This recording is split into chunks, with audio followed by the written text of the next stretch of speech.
Alright, अस्सलाम वालेकुम।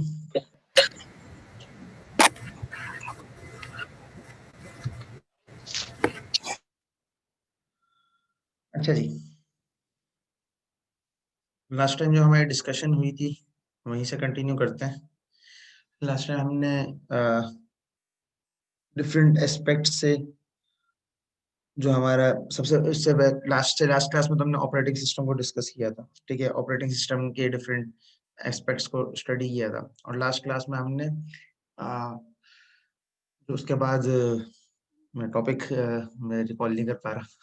Distributed system और डिफरेंट एस्पेक्ट्स को हमने डिस्कस किया था कि जो कि हमारे एक नॉर्मली उसके अंदर यूज हो रहे होते हैं। लेट मी मैंने लास्ट टाइम क्या पढ़ा था टॉपिक भी रिकॉल नहीं कर पा रहा हूँ। हम्म Let's see. हाँ, नेटवर्किंग को बेसिकली डिस्कस किया था। मिड टर्म के बारे में डिस्कशन हम लोग करेंगे बिल्कुल एंड में। आज के पहले मैं टॉपिक्स कवर करवा दूं, उसके बाद मैं मिड टर्म के सबके पेपर्स भी दिखाऊंगा। जिसने जो काम किया है वो भी मैं उस पर डिस्कशन करूंगा। वो आप टेंशन ना लें, जिसको जो मार्क्स मिलने हैं उसके ऊपर डिस्कशन होगी, आप परेशान मत हो। वो सबको मैं दिखाऊंगा।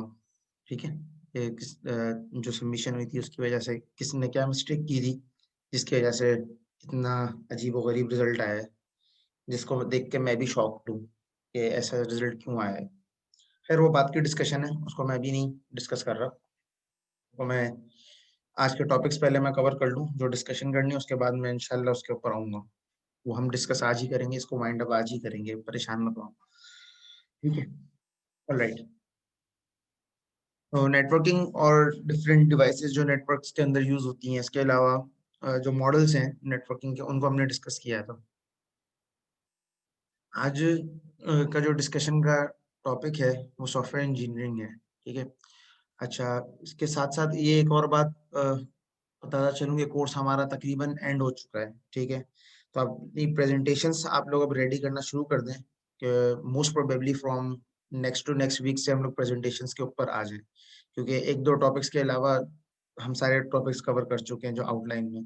एडिशनल टॉपिक्स कवर करने का टाइम मिलेगा तो वो मैं करवाऊंगा, लेकिन प्रेजेंटेशंस के मार्क्स इसलिए मैं पहले फाइनलाइज करना चाहता हूँ क्योंकि 3 दिसंबर डेडलाइन है सेशनल मार्क्स की। तो उससे पहले पहले आप लोग प्रेजेंटेशंस आप लोग ये हो जाए, ताकि आप लोग मार्क्स के ऊपर इफेक्ट ना पड़े, और आप लोग की जो प्रेजेंटेशन है, प्रोजेक्ट की सबमिशन है, उनको मैं मैप करके उनके मार्क्स दे सकूँ आप लोगों को। ठीक है, तो ये चीज है। ठीक है, इसके अलावा हाँ, पेपर का तो मैंने कह दिया कि पेपर में एंड में डिस्कशन करता हूँ उसके ऊपर। ठीक है, जो लास्ट सेशन होगा उसमें मैं आप लोगों को पहले रिजल्ट दिखा दूंगा, कहाँ मेजर मिस्टेक हुई है वो बता दूंगा, और उसके बाद जो जो बोलेगा मैं सबकी स्क्रिप्ट्स दिखाने को मुझे कोई प्रॉब्लम नहीं है, मैं सब स्क्रिप्ट्स भी दिखा दूंगा। ठीक है, ऑलराइट। फाइनल्स की डेट आप पूछ लिएगा। फाइनल्स मेरे ख्याल से 15 दिसंबर से शायद स्टार्ट है, या 10 to 20 दिसंबर के बीच में, ऐसा कुछ मेरे ख्याल से डेट्स हैं। तो ये हमारा 11th week, 11th 12th week चल रहा है आई थिंक सो। ठीक है, जो जब से हमारा सेमेस्टर स्टार्ट हुआ है, तो ये 12th वीक है। इसके बाद 3-4 वीक ऑफिशियली बचते हैं। ठीक है, अब वैसे 3 वीक 15 वीक्स होते हैं नॉर्मली एक सेमेस्टर के अंदर मिनिमम। इस सेमेस्टर के अंदर 17 वीक्स तक की हमारी क्लासेस हैं। ठीक है, जो हम लोग सेमेस्टर करंटली अभी हमारा चल रहा है, तो इसमें हमारी 2 क्लासेस एक्स्ट्रा हैं।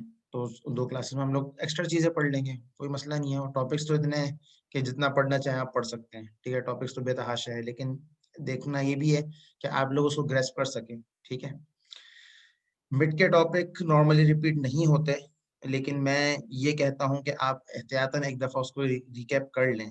ठीक है, कि जब आप मिड में जो चीज कर रहे हो उसको रिकैप कर लें फाइनल के लिए भी।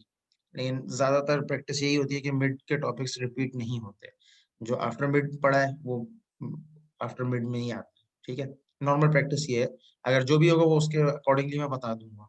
बस इतना बताना जरूरी है कि प्रेजेंटेशन आप रेडी करना शुरू कर दें, कि most probably next to next week से, या उसके बाद वाले वीक से हम लोग प्रेजेंटेशन स्टार्ट कर देंगे।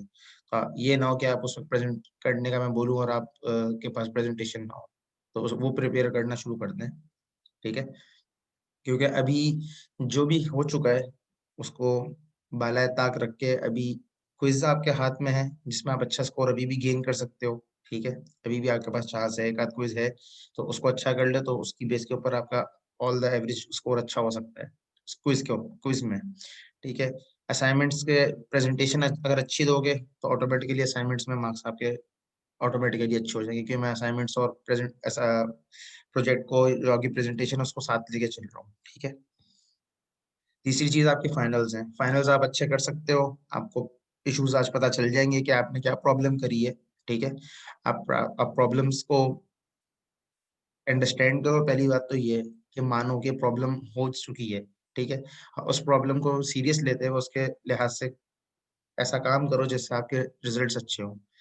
मैं पर्सनली किसी को भी फेल करके मुझे खुशी नहीं होती या मार्क्स कम देके खुशी नहीं होती। मैं तो यही चाहता हूँ कि मार्क्स अच्छे हों, लेकिन मार्क्स अगर जस्टिफाइड हो तो मैं मार्क्स देता हूँ, अगर जस्टिफाइड मार्क्स ना हो तो मैं मार्क्स नहीं देता। ऑनलाइन है क्योंकि ये सब चीज़ें हमारी आदत नहीं है। मैं इस चीज़ को भी अंडरस्टैंड करता हूँ कि हमें पता नहीं है काफ़ी सारी चीज़ों का, लेकिन जिन चीज़ों को एटलीस्ट बताया जा रहा है उन चीज़ों को फॉलो करना ये ज़रूरी है, मैं ये समझता हूँ। खैर ये सारी डिस्कशन हम पेपर कर रहे होंगे तब हम बात कर लेंगे। ठीक है, इस चीज़ को अभी अ, उस सेक्शन के लिए छोड़ दें। अभी हम लोग सॉफ्टवेयर इंजीनियरिंग और उसके जो डिफरेंट मॉडल्स हैं आज उनको स्टडी कर लेते हैं। ठीक है, तो ये सॉफ्टवेयर इंजीनियरिंग वाला जो पोर्शन है उसका एक ओवरव्यू आज हम ले लें, और उसके बाद हम लोग जो टाइम बचेगा उसमें हम पेपर्स वगैरह को देखेंगे। वरना अगर आज इन केस नहीं भी देख सके तो मैं कोई और दिन ऐसा रख दूंगा जिसमें आप लोग सुकून से रिकनेक्ट करके, ठीक है, सैटरडे हो संडे हो, कोई ऐसा टाइम जिसपे आप लोग भी अवेलेबल हो मैं भी अवेलेबल हूँ, मेरी कोई और क्लास ना हो, तो उस टाइम दिखा दूंगा। वैसे कोशिश मेरी यही कि मैं आज ही दिखा दूं, क्योंकि मार्क्स मुझे आज फाइनल मैं कर चुका हूँ, लेकिन आप लोगों को दिखा दूं। अगर आप लोगों में से किसी को प्रॉब्लम हो तो वो चीज़ भी देख ली जाए, वो भी चीज़ भी सामने डिस्कस हो जाए। ठीक है, अच्छा जी, तो स्टार्ट करते हैं सॉफ्टवेयर इंजीनियरिंग से। ठीक है, व्हाट इज सॉफ्टवेयर इंजीनियरिंग। ठीक है, सॉफ्टवेयर इंजीनियरिंग बेसिकली अगर आप इसको, वैसे तो इसकी डेफिनेशंस बहुत सारी हैं, आप बुक्स में भी देख सकते हो, ओवर द डिफरेंट इंटरनेट के ऊपर ब्लॉग्स जो है उनके ऊपर भी आपको मिल सकती है। लेकिन इसकी डेफिनेशन जो मुझे जो बेहतर लगती है वो ये है, अ फील्ड या area of computer science in which we discuss और we emphasis on the practices and methodologies through which softwares are developed. ठीक है, यानी ऐसी फील्ड कंप्यूटर साइंस की जिसको हम यूज करते हुए, या जिसका फोकस बेसिकली ये होता है, जिसका एम्फेसिस ये होता है कि हम किस तरीके से सॉफ्टवेयर्स को डेवलप कर सकते हैं, और उसके जो चैलेंजेस हैं, उसकी जो तरीकेकार है जिसको मेथोडोलॉजी कहा जाता है, उन सारे डिफरेंट एरियाज को हम सॉफ्टवेयर इंजीनियरिंग की फील्ड में स्टडी करते हैं। ठीक है, a field of computer science that emphasis on the methodology and processes through which softwares are developed। ठीक है, अगर बोलो तो मैं टाइप भी कर देता हूँ, ये मेरी अपनी ही बनाई हुई डेफिनेशन है। तो ये हो सकता है कुछ वर्ड्स इसमें से आपको नेट भी मिल जाए, हो सकता है कुछ ना भी मिले। फील्ड ऑफ कंप्यूटर साइंस,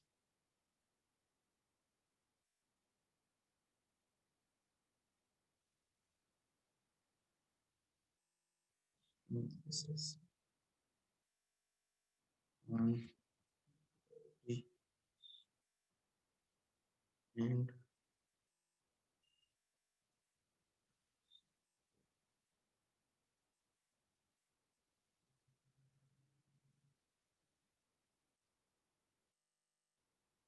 ठीक है, ये इसकी डेफिनेशन है। इसकी ट्रांसलेशन की बात की जाए, ट्रांसलेशन क्या, ऐसी ऐसी ऐसा एरिया कंप्यूटर साइंस का जिसका जो फोकस होता है, ठीक है, या जिसका जो रुझान होता है वो उस तरह उन चीजों के ऊपर होता है, उन टेक्निक्स के ऊपर होता है जिनके जरिए हम सॉफ्टवेयर को बनाते हैं। ठीक है, तो ये सॉफ्टवेयर इंजीनियरिंग है। ठीक है, जो सिंपल अगर इसको वर्ड्स में कहा जाए, तो सॉफ्टवेयर इंजीनियरिंग वैसे को यूज करते हुए हम सॉफ्टवेयर्स को बेसिकली डेवलप कर रहे होते हैं, या सॉफ्टवेयर इंजीनियरिंग वो एरिया है जिसके अंदर हम उन तरीके, जो डिफरेंट अप्रोचेस हैं, डिफरेंट टेक्निक्स हैं, डिफरेंट मेथोडोलॉजीज हैं, उनको पढ़ते हैं, उनको अपने रियल लाइफ प्रॉब्लम्स के अंदर मैप करते हुए उनके लिए सॉफ्टवेयर्स बनाते हैं। मिसाल के तौर पे एक मुझे प्रोडक्ट बेचना है घर पे बैठ के, ठीक है, अराउंड द वर्ल्ड में बेचना चाहता हूँ उसको, तो उसके लिए सॉफ्टवेयर या कंप्यूटर साइंस क्या कर सकती है, ठीक है। तो उसके लिए कंप्यूटर साइंस के अंदर सॉल्यूशन जो है वो ई कॉमर्स है, ठीक है। तो ई कॉमर्स क्या है, ई कॉमर्स भी एक वेब एप्लीकेशन ही होती है, उसके अंदर हम लोग पेमेंट का जो सेटअप है, ठीक है, या जो प्रोडक्ट्स है उनके उनकी प्रेजेंटेशंस को भी साथ डाल देते हैं कि मिसाल के तौर पे एक टी शर्ट है मेरी, तो टी शर्ट की इमेजेस होंगी, उनके साइजेस होंगे, उनकी डिटेल्स होंगी, और उसकी प्राइस भी होगी कि आप ऑनलाइन पे करना चाहो ऑनलाइन पे कर दो, ऑन डिलीवरी पे करवाना चाहो ऑन डिलीवरी पे करा लो, जैसे भी वो पेमेंट का आप सेटअप करना चाहें। इसी तरीके से अगर मिसाल के तौर पर मैं एक बैंक में काम करता हूँ या बैंक में है, तो बैंक के अंदर भी सॉफ्टवेयर होता है, ठीक है। बैंक का सॉफ्टवेयर का क्या काम होता है कि जो रोजाना लोग आ रहे हैं, ठीक है, अकाउंट ओपन करना है, अकाउंट के बैलेंस चेक करना है, और इसी तरीके से अगर एक जगह से दूसरी जगह ट्रांजेक्शन भेजनी है, एटीएम से ट्रांजेक्शन करनी है, तो ये सारी चीजों के सॉफ्टवेयर बने हुए हैं। यानी जितने भी हमारे जो रियल लाइफ हम लोग जहाँ पे कंप्यूटिंग देख रहे होते हैं या कंप्यूटर साइंस देख रहे होते हैं, वहां पे बेसिकली हम लोग सॉफ्टवेयर्स के थ्रू ही देख रहे होते हैं। वेब एप्लीकेशंस भी आर टाइप ऑफ सॉफ्टवेयर्स, ठीक है, जो वेब एप्लीकेशन हो, डेस्कटॉप एप्लीकेशन हो, एंड्रॉयड एप्लीकेशन हो, या आईओएस एप्लीकेशन हो, जेनेरिक अगर उनको देखा जाए, जनरल लेवल के ऊपर देखा जाए, तो सारे के सारे सॉफ्टवेयर हैं। और सॉफ्टवेयर की डिफरेंट टाइप्स हैं, ठीक है, जो कि खास मखसूस किसी प्लेटफॉर्म के लिए डिजाइन किए गए हैं, बनाए गए हैं, ठीक है।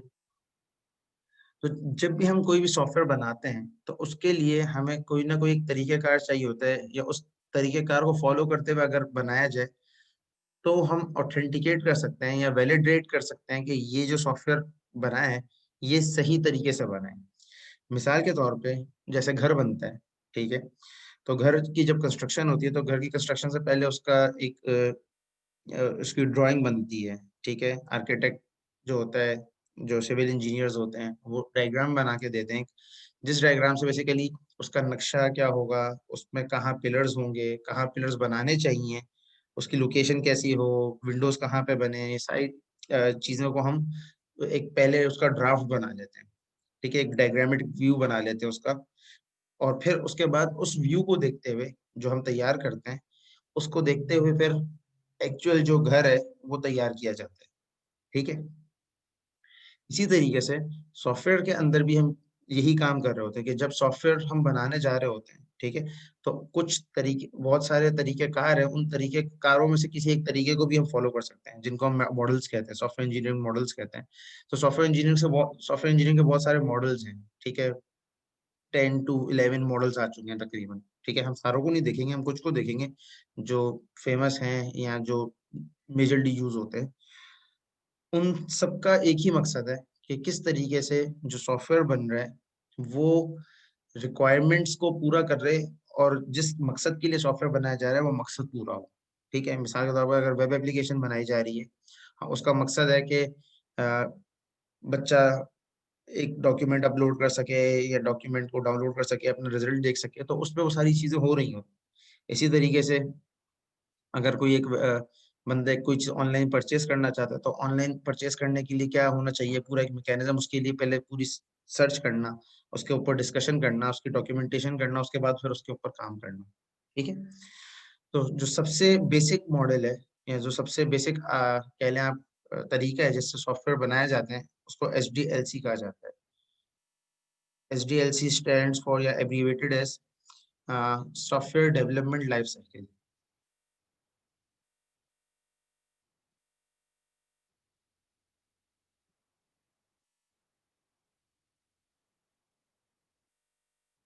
सॉफ्टवेयर डेवलपमेंट लाइफ साइकिल क्या है? Software development life cycle basically कुछ फेजेस है उनका नाम है, ठीक है। सिस्टम क्या, रजा क्या सिस्टम, समझा नहीं मैं, सिस्टम किस सेंस में कह रहे हो?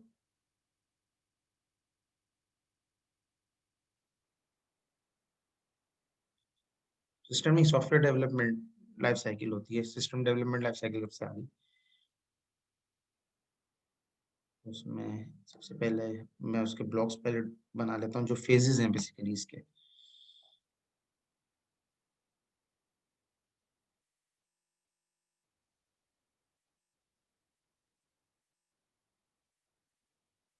कनेक्ट भी कर देते हैं।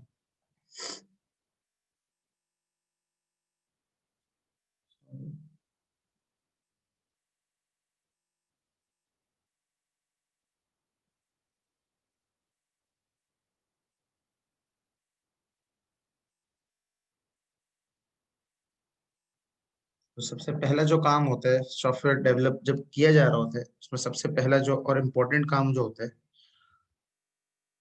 वो रिक्वायरमेंट एनालिसिस होता है।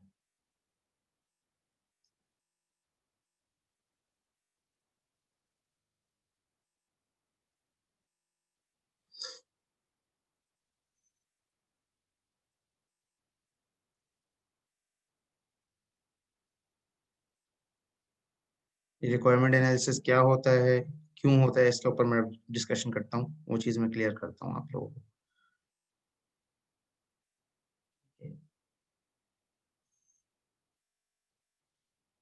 उसके बाद जब आपके पास रिक्वायरमेंट एनालिसिस हो जाती है, उसके बाद फिर डिजाइनिंग का काम होता है या डिजाइन का फेज होता है।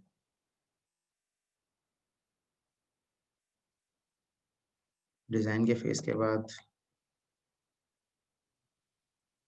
आपके पास इम्प्लीमेंटेशन का फेज होता है।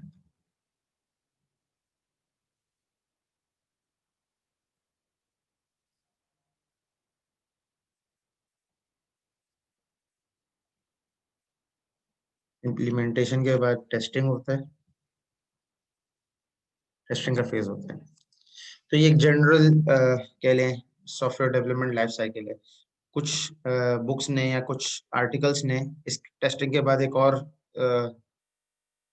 चीज को भी इस लाइफ साइकिल का पार्ट बनाया है, जो कि एवेल्युएशन है। ठीक है, वो क्या है वो मैं बताता हूँ। ठीक है, software development life cycle basically ये है कि जब भी आप सॉफ्टवेयर कोई भी सॉफ्टवेयर बना रहे होते हैं, ठीक है, तो उस वक्त कौन कौन सी चीजें हैं जो कि एक सॉफ्टवेयर के तैयार होने में या फ्रॉम स्क्रैच टू अब फर्निश प्रोडक्ट बनने में काम आती हैं। ठीक है, या कौन कौन से वो स्टेप्स हैं जिनको लेकर आप एक जो आपका एक ख्याल है, जो एक आपके माइंड में प्लान है, वो प्लान एक प्रोडक्ट में आ जाए।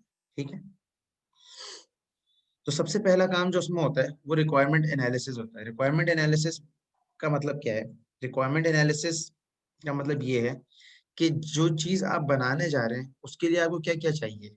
मिसाल के तौर पे अगर मैं एक वेब एप्लीकेशन बना रहा हूँ, ठीक है, वेबसाइट बना रहा हूँ, तो उस वेबसाइट को बनाने के लिए मुझे एक सर्वर चाहिए जिस सर्वर पे वो चलेगी, जो बेसिक रिक्वायरमेंट है। और कुछ मुझे कोई प्रोग्रामर चाहिए जो उस प्रोग्रामिंग करके या कोड करके मेरी वो जो चीज है, जो मेरा आइडिया है, उसको एक एप्लीकेशन में कन्वर्ट करे, एक वेबसाइट में कन्वर्ट करे। ठीक है, इसके अलावा क्या मेरी रिक्वायरमेंट है? उसके अलावा रिक्वायरमेंट मेरी ये हो सकती है कि मेरे जो कस्टमर है वो कौन है। उन कस्टमर के लिहाज से सोचते हुए मैं अपनी जो मेरी प्रोडक्ट है या जो मेरी वेबसाइट है उसको मैं बनाऊंगा। जब आपकी रिक्वायरमेंट एनालिसिस हो जाती है, ठीक है, रिक्वायरमेंट एनालिसिस होने के बाद आप उस रिक्वायरमेंट्स को जो आपने जमा की हैं या जो आपको पता चली हैं, जो आपको मिली हैं, उनके लिहाज से आप एक सिस्टम डिजाइन करना शुरू करते हैं, जिसको प्रोटोटाइपिंग भी कहते हैं, डिजाइनिंग भी कहते हैं, प्रोटोटाइपिंग भी कहते हैं। डिजाइनिंग का मतलब क्या है? यहाँ पे डिजाइनिंग का मतलब ये है कि आप एक्चुअल वेबसाइट बनाने से पहले डिफरेंट सॉफ्टवेयर्स हैं उनको यूज करते हुए एक खाका रफ एक ड्राफ्ट बनाते हैं कि जो मेरी एप्लीकेशन है वो किस तरीके की होगी, कैसी नजर आएगी, कहाँ कहाँ बटन्स होंगे, कहाँ कहाँ कौन सा कलर होगा और कौन सा स्टाइल होगा। ये सारी चीजें आप डिजाइनिंग फेज में सेलेक्ट करते हैं। ठीक है, और लाजमी नहीं है एक बंदा ही बात कर रहा हो। ठीक है, ये पूरी टीम भी हो सकती है जो बैठ के आपस में डिस्कशन कर रहे हो। ठीक है, इमेजिन नहीं करेंगे। इमेजिन तो आपने किया कि एक प्रोडक्ट होना चाहिए जिसके मिसाल के तौर पर एक वेबसाइट होनी चाहिए जिसपे स्टूडेंट्स पूरी अपनी इंफॉर्मेशन देख सके। ठीक है, मिसाल के तौर पर एकेडमिक सारी परफॉर्मेंस देख सकें। ये एक मेरा आइडिया है। ठीक है, अब इस आइडिया के लिए मुझे क्या क्या चाहिए, ये रिक्वायरमेंट एनालिसिस है। ठीक है, अब मुझे पता चल गया, अच्छा जी मुझे स्टूडेंट के सारे रिकॉर्ड्स चाहिए, तो इसका मतलब मुझे स्टूडेंट से पहले किसी तरीके से रिकॉर्ड्स को लेना पड़ेगा। उसके लिए मैं कोई सिस्टम बनाऊंगा जिसके थ्रू मेरे पास वो सारा डाटा आएगा। वो डाटा मेरे पास आएगा, तो अब मैं उसको दिखाऊँगा कैसे? तो वो डिज़ाइनिंग का काम है। ये जो दिखाना है उसे, वो किस तरीके से लोगों को दिखाना है, मेरा जो मेरी वेबसाइट के ऊपर या जो भी मैं एप्लीकेशन बना रहा हूँ, उसके ऊपर इन्फॉर्मेशन है, वो कैसे दिखाई जाए। डिज़ाइनिंग को प्रोटोटाइपिंग भी कहा जाता है। प्रोटोटाइपिंग का मतलब यही होता है कि आप असल वेबसाइट बनाने से पहले एक डिज़ाइन बना लेते हैं और उस डिज़ाइन पे आप लोग जो चेंजेस करने हों, कि कौन-सा डिज़ाइन बेहतर लग रहा है, वो सारी डिस्कशन इस फ़ेज़ में हो जाती है। जब डिज़ाइन फाइनलाइज़ हो गया, प्रोटोटाइप फाइनलाइज़ हो गया कि हाँ भाई, ये वो वेबसाइट है जिसको हमने बनाना है, ठीक है? और ये वो वेबसाइट है जिसके ऊपर हम जितनी भी चीज़ें हमारे काम की हैं, वो सारी की सारी हम इस पे बना सकते हैं। उसके बाद उस प्रोटोटाइप को एक्चुअल एप्लीकेशन में कन्वर्ट करना, वो फ़ेज़ इम्प्लीमेंटेशन कहलाता है, ठीक है? इम्प्लीमेंटेशन में अगर वेब एप्लीकेशन है, तो वेब एप्लीकेशन इम्प्लीमेंट होगी। अगर डेस्कटॉप एप्लीकेशन है, डेस्कटॉप एप्लीकेशन को विंडोज़ एप्लीकेशन भी नॉर्मली कहा जाता है, तो वो इम्प्लीमेंट करेंगे। अगर मोबाइल एप्लीकेशन है, एंड्रॉयड बेस्ड है, तो एंड्रॉयड की उसका लिखा जाएगा, कोड किया जाएगा, उसको इम्प्लीमेंट किया जाएगा। अगर आईओएस बेस्ड है या क्रॉस प्लेटफ़ॉर्म है, ठीक है? तो क्रॉस प्लेटफ़ॉर्म एप्लीकेशन के लिहाज से इम्प्लीमेंटेशन लिखी जाएगी। और जब इम्प्लीमेंटेशन हो जाएगी, ठीक है? उसके बाद उसकी टेस्टिंग की जाएगी। कि वाक़ई जो हमने डिज़ाइनिंग में बात सोची थी और जो हमने रिक्वायरमेंट जमा की थी, क्या वो वाक़ई इस एप्लीकेशन में जो इम्प्लीमेंट करके हमें दी गई है, क्या वो है उसमें वाक़ई या नहीं? अगर तो है उसमें, ठीक है, तो ठीक है। अगर नहीं है, तो फिर दोबारा रिक्वायरमेंट एनालिसिस करना पड़ेगा, दोबारा डिज़ाइन करना पड़ेगा, दोबारा इम्प्लीमेंटेशन करनी पड़ेगी। तो हमेशा ये जो आपकी सॉफ्टवेयर डेवलपमेंट लाइफ़ साइकिल है, ये फ्रॉम लेफ्ट टू राइट चलेगी, ठीक है? और हमेशा रिक्वायरमेंट एनालिसिस से आप काम शुरू करेंगे, उसको फिर डिज़ाइनिंग करेंगे, जो भी आपने रिक्वायरमेंट्स लिए हैं उनके लिहाज से एक सॉल्यूशन डिज़ाइन करेंगे, ठीक है? इमेजिनेशन वाला जो काम है या सोचने का जो काम है वो रिक्वायरमेंट एनालिसिस से पहले का है। रिक्वायरमेंट एनालिसिस में तो आप एक्चुअल जो आपने सोच लिया उसके लिए क्या-क्या चाहिए आपको, आप उसके ऊपर काम कर रहे होते हैं। उसके बाद उसको डिज़ाइन करना, प्रोटोटाइप्स के थ्रू एचटीएमएल, सीएसएस को यूज़ करते हुए, जैसे आपको फ़ीज़िबल लगे। और फिर उसको फाइनल प्रोडक्ट में जो फाइनल एप्लीकेशन है उसमें कन्वर्ट करना, उसके बाद उसको टेस्ट करना। कुछ लोग टेस्टिंग इवैल्यूएशन एक साथ मिला देते हैं, कुछ लोग टेस्टिंग को अलग रखते हैं, इवैल्यूएशन को अलग रखते हैं। ठीक है, टेस्टिंग इवैल्यूएशन एक साथ भी हो सकता है। इवैल्यूएशन का मतलब यही है कि जो आपने कहा था या जो सोचा था कि मैं एक एप्लीकेशन बनाऊँगा ऐसी, जो भी आपने सोचा, स्टूडेंट्स के लिए मिसाल के तौर पर जैसे मैंने एग्ज़ाम्पल दी कि जिसपे स्टूडेंट्स का सारा एकेडमिक रिकॉर्ड आ रहा हो, तो क्या वाक़ई उसमें सारा स्टूडेंट्स का एकेडमिक रिकॉर्ड आ रहा है? ये तो नहीं है कि स्कूल का आ रहा है, कॉलेज का नहीं आ रहा, या कॉलेज का आ रहा है और वहाँ नहीं आ रहा। यूनिवर्सिटी का नहीं आ रहा है या यूनिवर्सिटी का आ रहा है, पीछे का सारा बैकग्राउंड नहीं आ रहा, ठीक है? तो सारी इन्फॉर्मेशन आ रही हो, तो उसको हम फिर टेस्टिंग और इवैल्यूएशन में उसको देखेंगे। मोहसिन का क्वेश्चन है कि अगर कोई वेबसाइट बहुत जल्दी बनानी हो, ठीक है? तो जल्दी बनाना इसमें कंसर्न नहीं है, देखो, इसमें जल्दी बनाओ, देर से बनाओ, वो आपकी टाइमलाइन के ऊपर है। लेकिन ये वो स्टेप्स हैं जिनको यूज़ करते हुए आप बहरहाल एप्लीकेशन बना रहे होगे। सबसे पहले तो आप जल्दी बनानी है, मिसाल के तौर पे 1 हफ्ते में मुझे एक वेबसाइट देनी है, लेकिन उसकी कुछ ना कुछ रिक्वायरमेंट तो होगी ना। उस रिक्वायरमेंट के लिहाज़ से उसका कुछ ना कुछ डिज़ाइन भी आप करोगे, सीएसएस को यूज़ करते हुए, कोई थीम यूज़ करते हुए, व्हाटएवर जो भी तरीक़ेकार से करोगे, ठीक है? बहुत सारे तरीके हैं, एचटीएमएल, सीएसएस भी यूज़ होती है, जावास्क्रिप्ट के साथ कुछ फ्रेमवर्क्स हैं, उनको यूज़ किया जाता है, ताकि आपकी वेबसाइट की प्रेज़ेंटेशन ज़्यादा अच्छी हो जाए। कुछ आपके कंटेंट मैनेजमेंट सिस्टम्स हैं, जैसा वर्डप्रेस है, जूमला है और शॉपिफ़ाई है, मैजेंटो है, बहुत सारे नाम हैं, ठीक है? तो उनको यूज़ करते हुए आप डिज़ाइन करोगे और जब डिज़ाइन होगी तो ऑटोमैटिकली उसको इम्प्लीमेंटेशन पे काम करोगे, फिर इम्प्लीमेंटेशन के बाद टेस्ट करोगे। तो जल्दी देर होना वो आपकी टाइमलाइन है। टाइमलाइन इज़ डिफरेंट, ठीक है? और software development life cycle is different. Timeline ये है कि वो टाइम जिसमें आपने उस चीज़ को डेवलप करके देना है, ठीक है? वो आपकी डेडलाइन कहलाती है। तो डेडलाइन का इफ़ेक्ट इस सॉफ्टवेयर डेवलपमेंट लाइफ साइकिल में पड़ता है। लेकिन आपको बहरहाल अगर सॉफ्टवेयर डेवलपमेंट लाइफ साइकिल आप फ़ॉलो कर रहे हैं, तो आपको इन सारे स्टेप्स को फ़ॉलो करना है। वरना आप सॉफ्टवेयर डेवलपमेंट लाइफ साइकिल फिर फ़ॉलो नहीं कर रहे, ठीक है? यानी अगर आप कहें कि मैं डिज़ाइनिंग के फ़ेज़ को हटा दूँ या मैं टेस्टिंग के फ़ेज़ को हटा दूँ, तो ऐसा हो नहीं सकता। फिर वो सॉफ्टवेयर डेवलपमेंट लाइफ साइकिल नहीं कहलाएगी, ठीक है? काम तो हो जाएगा, लेकिन वो सॉफ्टवेयर डेवलपमेंट लाइफ साइकिल नहीं कहलाएगी फिर। बस ये फ़र्क होगा, ठीक है? ये एचडीएलसी का कॉन्सेप्ट सबको क्लियर है? क्योंकि एचडीएलसी अगर क्लियर है तो फिर आगे के सारे मॉडल्स हमें क्लियर होंगे, क्योंकि इसी की एक्सटेंशन है सारे मॉडल। जितने भी सॉफ्टवेयर इंजीनियरिंग के अंदर मॉडल्स हैं वो सारे सॉफ्टवेयर डेवलपमेंट लाइफ साइकिल की ही एक्सटेंशन है। यानी इसी को यूज करते हुए इसी कॉन्सेप्ट को आगे बढ़ाया गया है। इसको पार्ट्स में ब्रेक कर लिया या किसी और तरीके से एक्सप्लेन कर दिया, लाइक दिस। ठीक है। सबसे पहले सॉफ्टवेयर डेवलपमेंट लाइफ साइकिल के अंदर रिक्वायरमेंट आपको जमा करनी होती है, रिक्वायरमेंट गैदरिंग करनी होती है, जिसको रिक्वायरमेंट एनालिसिस कहते हैं। रिक्वायरमेंट एनालिसिस के बाद आप जो भी रिक्वायरमेंट है उसके लिहाज से कुछ ना कुछ सॉल्यूशन, एक रफ ड्राफ्ट उसका, जिसको पेपर वर्क कहते हैं, वो करेंगे। डिजाइनिंग करने के बाद आप जो पेपर वर्क किया उसको एक्चुअल या रियलिटी में लाएंगे। और रियलिटी में लाने के बाद उसको टेस्ट करेंगे कि वाकई जो मैंने रियलिटी कही थी या जिसकी मैंने बात करी थी पेपर वर्क में, क्या वो वाकई वो चीज है या नहीं है। ये सॉफ्टवेयर डेवलपमेंट लाइफ साइकिल है। ठीक है।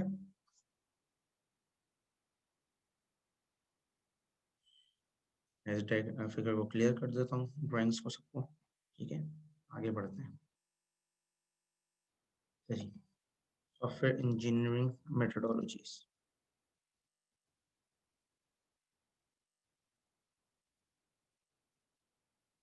इसमें हम जो मेथोडोलॉजी जिनको देखेंगे आज, वो वाटरफॉल है, one of the classical approach. Incremental approach है, और स्पाइरल अप्रोच है, इजाइल है,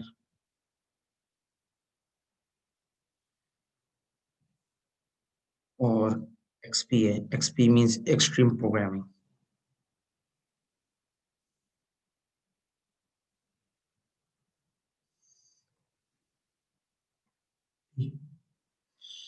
तो वाटरफॉल से स्टार्ट करेंगे, और इंशाल्लाह ये सारे मॉडल्स को वन बाय वन हम लोग अ, पढ़ेंगे, और क्या किस मॉडल के अंदर क्या डिफरेंस है उसको साथ साथ देखेंगे। ठीक है, तो मैं जल्दी से इसको पहले ड्रॉ कर लूँ इसके फेजेस को, ताकि समझाना मेरे लिए आप लोगों को आसान हो जाए। ठीक है, तो सबसे पहला फेज, फेज, तीसरा फेज, 6 फेजेस हैं। मैं कोशिश कर रहा हूँ थोड़ा सा इसी जगह में अकोमोडेट हो जाए। बुक के अंदर ये टॉपिक है, बिल्कुल बुक के अंदर है ये टॉपिक।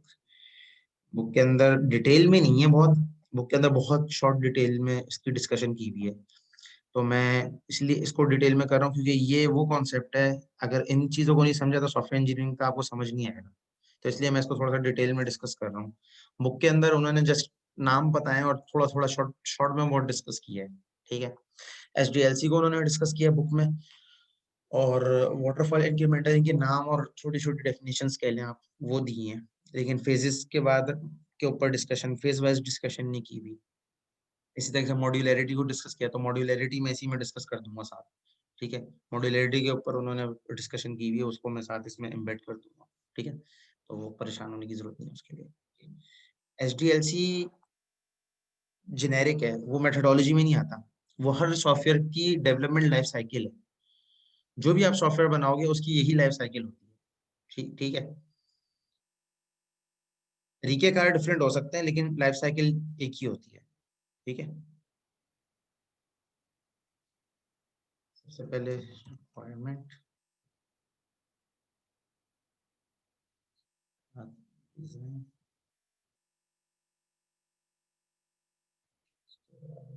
डेवलपमेंट।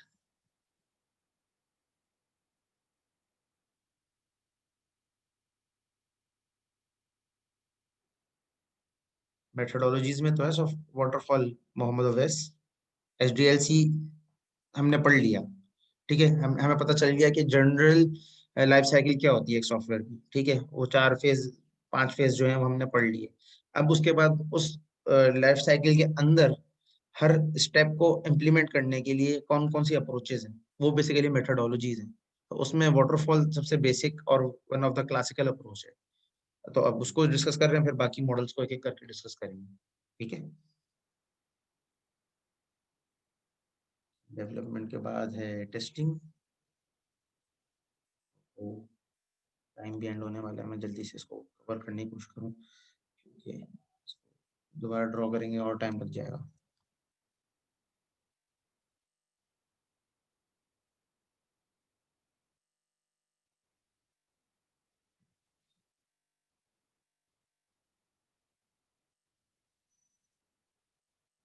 मेंटेनेंस।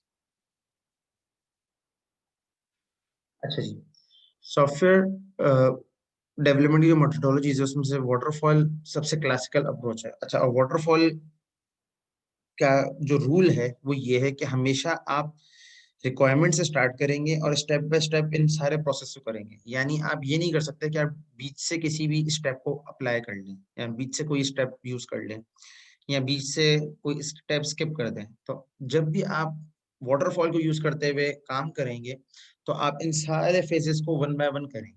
ठीक है, ये आप कह लें वाटरफॉल मॉडल का रूल है या इसको अप्लाई करने का तरीकाकार यही है। ठीक है, सबसे पहले आपको रिक्वायरमेंट पता होना चाहिए। सॉफ्टवेयर में सबसे इम्पोर्टेंट, जब भी आप सॉफ्टवेयर बना रहे हो तो उसमें सबसे इम्पोर्टेंट जो चीज़ है वो रिक्वायरमेंट है।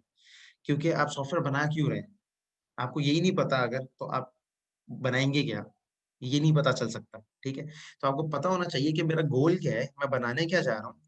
तो उसके लिहाज से फिर चीजें कौन कौन सी चाहिए, मुझे टूल्स कौन से चाहिए, वो फिर आप कलेक्ट कर सकते हो। ठीक है, बात समझ आ रही है? तो सबसे पहली इंपॉर्टेंट चीज है रिक्वायरमेंट, और रिक्वायरमेंट हमेशा आपको मिलती है आपके क्लाइंट से। जो आपका यूजर है, जो आपका सिस्टम यूज करेगा, उससे आपको रिक्वायरमेंट मिलेगी। ठीक है, जब आप लोग इंशाल्लाह फ्यूचर में FYP फाइनल ईयर प्रोजेक्ट बनाओगे तो उसमें आप रिक्वायरमेंट सबसे पहले देखोगे कि मेरा जो प्रोजेक्ट है उसके लिए मुझे चाहिए क्या क्या, उसको बनाने के लिए। फिर उसके लिहाज से आप डिजाइन करोगे उसे। ठीक है, कि अच्छा मुझे एक वेब एप्लीकेशन बनानी है या मुझे एक एंड्रॉयड एप्लीकेशन बनानी है जिसमें लोग लोकेशन चेक कर सकें एक दूसरे की, मिसाल के तौर पे लेट्स से। ठीक है, तो उसको डिजाइन करने के लिए मैं डिजाइनिंग के लिए क्या क्या यूज कर सकता हूँ, डिजाइन कैसे करूँ, उसका यूजर इंटरफेस कैसा होगा, जिसको UI बोलते हैं। ठीक है, यूजर इंटरफेस फाइनल कर लिया मैंने, उसके बाद मैं उसको डेवलप करूंगा। ठीक है, कि मेरे पास जो रिक्वायरमेंट है उसके लिहाज से मैंने एक डिजाइन बना लिया। उस डिजाइन के लिहाज से अब मैं उस डिजाइन के ऊपर एक्चुअल इम्प्लीमेंटेशन करने जा रहा हूँ, यानी कोड करने जा रहा हूँ। कोडिंग और प्रोग्रामिंग एक ही बात होती है, लोगों के कहने का फर्क है।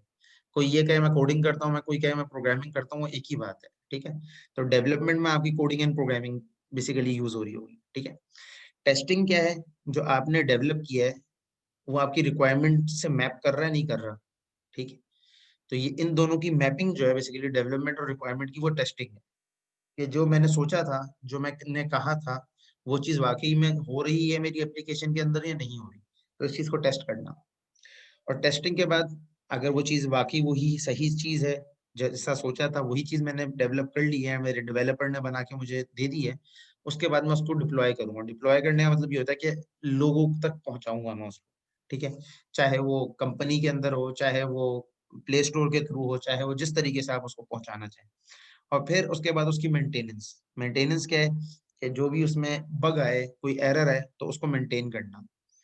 और अगर कोई नया फीचर मुझे ऐड करना है इसी एप्लीकेशन के अंदर और मैं सॉफ्ट वाटरफॉल मॉडल यूज कर रहा हूँ, तो मुझे दोबारा रिक्वायरमेंट के ऊपर जाना पड़ेगा, डिजाइन करना पड़ेगा, डेवलप करना पड़ेगा, फिर टेस्ट करना पड़ेगा, फिर डिप्लॉय करना पड़ेगा, फिर मेंटेन करना पड़ेगा। तो यानी सॉफ्टवेयर इंजीनियरिंग के जो डेवलपमेंट साइकिल है, सॉरी वाटरफॉल मॉडल का जो डेवलपमेंट साइकिल है, वो 1 2 3 4 5 6 स्टेप साइकिल है। और साइकिल हमेशा एक ही टॉप टू डाउन चलेगा। ठीक है, आप बीच से किसी स्टेप को स्किप नहीं कर सकते, आप कोई एडिशनल स्टेप इसमें डाल भी नहीं सकते। ठीक है, तो जिस फेज के अंदर आप हैं, आपको उस फेज का काम करना है। इसीलिए कहा जाता है कि अगर आप जो भी सॉफ्टवेयर बना रहे हैं उसकी आपको सारी कंप्लीट रिक्वायरमेंट अगर आपको पता है कि इस सॉफ्टवेयर में मुझे क्या बनाना है, सब कुछ आपको पता है, फाइनलाइज्ड हुआ हुआ है, कुछ चेंजेस नहीं करने हैं आपको, फ्यूचर में भी एक्सपेक्टेड यही है, तो सबसे बेहतरीन जो मॉडल है सॉफ्टवेयर इंजीनियरिंग का वो वाटरफॉल है। कि आपको रिक्वायरमेंट्स पता है, उसके लिहाज से आप डिजाइन करोगे, आप डेवलप करोगे, आप टेस्ट करोगे, उस टेस्ट को फिर टेस्ट हुई हुई एप्लीकेशन को या जो भी सॉफ्टवेयर है उसे डिप्लॉय करोगे, और उसके बाद उसको फिर मेंटेन करते रहोगे। मेंटेन क्या है कि उसकी जो सर्वर रिसोर्सेज हैं, हार्डवेयर रिसोर्सेज हैं, अगर वो हार्डवेयर प्लस सॉफ्टवेयर है वट, तो उसको मेंटेन करना, कि उसको सारे रिसोर्सेज मिलते रहे और वो 24/7 मेरे कस्टमर्स को या क्लाइंट्स को अवेलेबल हो। ठीक है, तो one of the basic model जो है वो वाटरफॉल मॉडल है। इसका इशू यही है, जो प्रॉब्लम है कह लें, वो यही प्रॉब्लम है कि इसको आप बीच से किसी स्टेप को स्किप नहीं कर सकते, और अगर आपको एक छोटा सा फीचर भी डालना है तो आपको दोबारा पूरा साइकिल चलना पड़ेगा। ठीक है, तो समटाइम्स ये अगर आपकी रिक्वायरमेंट्स डायनेमिक हो, जो कि रियल लाइफ में होती हैं, तो वाटरफॉल मॉडल इतना अच्छा परफॉर्म नहीं कर पाता उस सिनेरियो के अंदर। लेकिन अगर आपकी रिक्वायरमेंट्स फाइनलाइज्ड हैं, आपको पता है कि क्या बनाना है और कैसे बनना, क्या बनाना है, तो कैसे बनेगा वो आप डिजाइन डेवलपमेंट में और टेस्टिंग में चेक कर लेंगे। तो फिर आपको ज्यादा रिक्वायरमेंट्स के ऊपर काम करने की जरूरत नहीं है, तो फिर आप वाटरफॉल मॉडल को अप्लाई कर सकते हैं। वाटरफॉल मॉडल क्लियर है सबको? प्रॉब्लम, कोई कंफ्यूजन?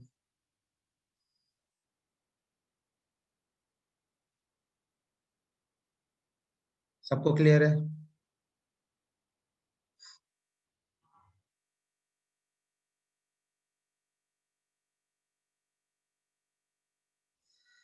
टेस्टिंग करते हुए मसला आएगा तो वो टेस्टिंग का मसला होगा वाहिद, कि मिसाल के तौर पर अगर मैं टेस्ट कर रहा हूँ और कोई चीज मैंने सोचा था डिजाइनिंग में कि ऐसे होगी, ठीक है, और वो नहीं हुई वैसी, ठीक है, तो वो टेस्टिंग फेज में ही रिजॉल्व होगी। ठीक है, तो उसी लूप, क्योंकि रिक्वायरमेंट चेंज नहीं हो रही ना, जहां जहां रिक्वायरमेंट चेंज हो रही है वो वहां वहां पे मुझे करना पड़ेगा। एडवांटेज ये है, आप ये कह सकते हो कि एक आपको स्ट्रेट अवे एक चीज मिली हुई है, मतलब एक स्टैंडर्ड्स मिले हैं, उन स्टैंडर्ड्स को फॉलो करते हुए आप अप्लाई कर सकते हो। सिंपल टू अप्लाई है, ठीक है। सॉफ्टवेयर डेवलपमेंट लाइफ साइकिल से बहुत मतलब जो उसका जो बेसिक मॉडल है उससे सबसे ज्यादा रिजेंबल करता हुआ मॉडल यही है, ठीक है। लेकिन अपडेट्स करना इसमें मुश्किल है, तो इस वजह से ये इसका आपके लिए डिसएडवांटेज है कि अपडेट्स या रिक्वायरमेंट डायनेमिक हो, जब आपके कंडीशंस डायनेमिक हो आपके सॉफ्टवेयर डेवलपमेंट के अंदर, तो वहां पे आपको बेसिकली वाटरफॉल इतना फ्रूटफुल नहीं होता आपके लिए। ठीक है,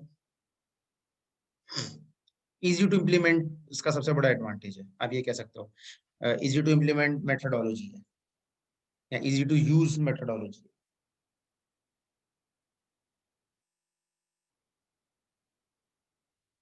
ठीक है, अब मैं सेशन रिस्टार्ट करता हूँ, तो आप लोग रिकनेक्ट कर लें, फिर हम लोग नेक्स्ट मॉडल्स को डिस्कस कर लेते हैं। ठीक है।